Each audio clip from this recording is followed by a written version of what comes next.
Matigas ka ba? Sabihin mo na kung matigas ka. Itiyakin ko sa'yo, hindi ka makakalis dyan. Sabi ika nga nila, parang nakakatakot na makabangga at makalaban ang ganitong klaseng nilalang na tila parang ibabaon ka sa iyong kinauupuan.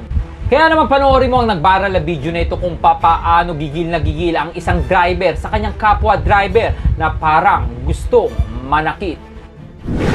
Sabi na, hindi niya naglalako, naka-underline din. Hindi nga, siyempre, Driver ka ba? Driver din ako. O, di, siyempre lang yung driver. Hindi naman, sa weekend, ako sa tawid ako, gaganin mo ako. Hindi nga, pagtawag ka ng pansin yun. Tawag ng pansin ka. Pala, pwede ka mamreno, wala mamreno. Eh, wala, pero. Hindi mo. Matigas ka ba? Tanong mo na siya, matigas ka. Bakit sinabi ko ba? Oh, hindi pala eh. Huwag kang gano'n ha.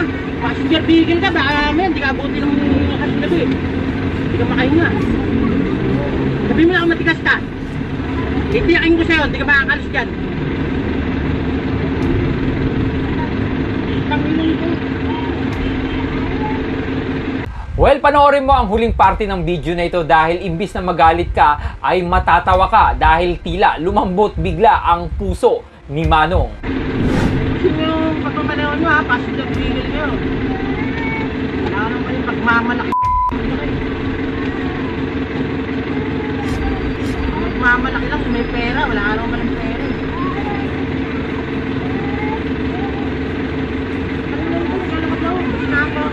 Tawag ng pansin lamang yun.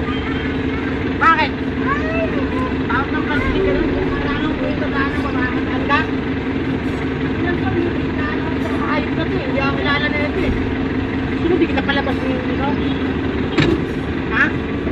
Ano? Oh, isa lang makasabi sa'yo, hindi ka lang pasensya. Tapos Pasensya ka. O yun.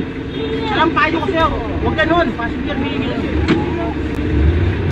Passenger vehicle nyo. Huwag ganun ba sa passenger vehicle? Dapat Pasensya na. Passenger vehicle nyo. Huwag ganun ba sa passenger vehicle? Dapat Pasensya na. O, pasensya na. Isang pagpapatunay na ang haba ng pasensya ni Manong driver ay isang malaking bagay din na nagpakalma sa puso ng isang driver na sobrang gigil na. Kaya naman i-share mo na ang video na ito, ikaw bilang isang Pilipino. Ano ang masasabi mo sa isang driver na tila gigil na gigil sa kanyang kapwa driver? At matatawa ka ba o magagalit? Well, i-comment mo na ang iyong reaksyon sa video sa baba.